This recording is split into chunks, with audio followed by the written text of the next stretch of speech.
भूलकर भी कभी किसी को ना बताएं अपने ये राज। हेलो दोस्तों, स्वागत करती हूँ आप सभी का अपने YouTube channel Shivani Sohan blog में। कैसे हैं आप सभी लोग? आशा करती हूँ अच्छे ही होंगे। दोस्तों, अपने परिवार की दिक्कत कभी भी किसी के साथ शेयर ना करें। सभी के परिवार में दिक्कतें होती हैं, अतः इन्हें बताना मूर्खता ही है। ऐसा कहा जाता है कि हर घर अपने आप में एक अलग ही दुनिया है। इस दुनिया में जो कुछ भी हो वह बाहर नहीं प्रकट करना चाहिए।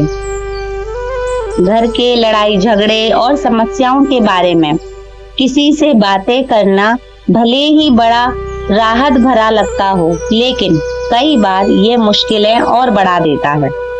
जितने ज्यादा लोगों को और जितनी बार इन समस्याओं पर चर्चा होगी, समस्याएं उतनी ही बड़ी होती चली जाएंगी। चाहे कोई आपका कितना भी भरोसेमंद क्यों ना हो, अपनी कमजोरी किसी के साथ शेयर ना करें। जिस तरह अपनी कमजोरी किसी को नहीं बताते, उसी तरह अपनी ताकत भी लोगों से हमेशा छुपा के रखनी चाहिए। हमें कभी किसी भी शख्स को अपनी भावी योजनाओं को नहीं बताना चाहिए, चाहे वह कितना भी करीबी क्यों ना हो। हमें नहीं पता होता कि समय के साथ उस व्यक्ति के साथ हमारे रिश्तों में कैसे बदलाव आ सकते हैं। आपका प्लान आपका ही प्लान होना चाहिए। कोई आइडिया परफेक्ट नहीं होता, और अगर आप किसी को अपना आइडिया बताते हैं तो शायद आप आलोचना का शिकार हो जाएं, या फिर कई बार ईर्ष्या की वजह से सामने वाला शख्स आपके प्लान को पूरी तरह से नकार दे और आप हतोत्साहित हो जाएं। जब तक आपके प्रोजेक्ट अंतिम चरण में ना हो, तब तक बिल्कुल भी किसी से उसे शेयर नहीं करें।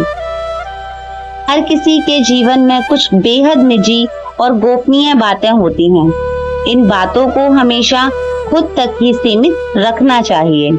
आपकी नींद, खाना और सेक्स से जुड़े जो भी मुद्दे हैं, उन्हें जग जाहिर करने की कोई भी जरूरत नहीं है। अपनी उदारता, अगर आप किसी के सामने अपनी उदारता की सेक ही बगराते हैं तो इससे बुरा कुछ नहीं होता। इससे आपकी बहुत किरकिरी हो जाती है। अपने उदारतापूर्ण कार्यों का बखान सबके सामने कभी भी ना करें। नेकी कर और दरिया में डाल। ऐसे लोगों से सावधान हो जाएं जो आपसे खोद कर पूछ रहे हैं। छोटी मोटी समस्याएं जीवन में चलती रहती हैं दोस्तों। पति पत्नी का संसार व्यवहार गोपनीय रखना चाहिए। बहुत से मूर्ख लोग अपनी पत्नी के साथ उनका व्यवहार कैसा है यह भी दूसरों को बताते रहते हैं। आप अपने परिवार की बातें हमेशा गुप्त रखें, अन्यथा सुनने वाले तो मजे लेकर हट जाएंगे, लेकिन आप पछताएंगे। घर का रहस्य, बहुत से लोग ऐसे लोग हैं जो अपने घर में हर किसी की एंट्री कर देते हैं, जो घर के कोने कोने से सभी को अवगत करा देते हैं।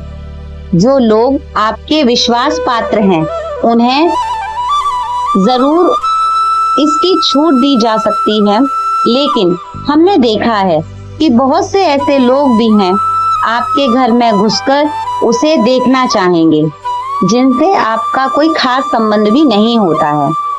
हालांकि जिस पर आप विश्वास कर रहे हैं वह कितना भी सही क्यों ना हो, ये भी देखना जरूरी है। आपका धन लोग जानना चाहते हैं, लेकिन आप कितना कमाते हैं, यदि आप सीधे सीधे नहीं बताएंगे तो ये लोग दूसरे तरीके से पूछताछ करके आइडिया लगा लेंगे। हालांकि आप अपने धन को जितना हो सके गुप्त रखिए, जो आपके लिए ही अच्छा होगा। इसलिए नहीं कि लोग कर्ज मांग लेंगे और फिर लौटाएंगे नहीं, इसके और भी कई सारे कारण हैं। धन को अपनी परिचित या रिश्तेदारों से गोपनीय ही रखने की सलाह दी जा रही है, लेकिन ध्यान रखें, अपनी पत्नी से गोपनीय रखेंगे तो आपके लिए वही धन जो होता है वो दुखदायक साबित हो जाएगा। दान पुण्य, आपने जो भी दान पुण्य दिया है उसे गुप्त रखें तो उसका लाभ मिल सकता है। गोपनीय दान देवताओं की नजर में रहता है और जिस दान का बखान किया जा रहा है उसका फल निष्फल हो जाता है। मंदिर में दान दें, किसी गरीब को भोजन कराएं या किसी भी प्रकार का कोई भी पुण्य कार्य करें तो उसका अपने मुंह से बखान ना करें। यदि आपने ऐसे किसी के समक्ष जाहिर कर दिया तो समझ जाइए वह खारिज हो जाएगा। गुरु मंत्र, साधना और तप, यदि आपने किसी योग्य गुरु से दीक्षा ली है तो उसके द्वारा दिया गया गुरु मंत्र गोपनीय रखिए। हालांकि गुरु मंत्र कई प्रकार के होते हैं, जैसे किसी ने आपको कुछ ज्ञान दिया या कुछ हुनर सिखाया, वह भी एक तरीके का गुरु मंत्र है। तो दोस्तों, आज का था मेरा यह वीडियो। आप लोगों को कैसा लगा प्लीज मुझे कमेंट सेक्शन में जरूर बताइएगा, और कौन सी लाइन सबसे बेहतरीन लगी आपको वो भी मुझे कमेंट सेक्शन में जरूर बताइएगा। इसी तरीके की वीडियो के लिए आप मेरे चैनल को लाइक, शेयर, सब्सक्राइब कर लीजिए। जो लोग नए हैं जल्दी से बेल आइकन को भी हिट कर लीजिएगा ताकि मेरी लेटेस्ट वीडियो का जो नोटिफिकेशन है वो आप लोगों तक जरूर पहुंच सके। तो फिर मिलती हूँ आपसे अगली एक नई वीडियो के साथ। आज के लिए इतना ही। Thanks for watching. Bye bye.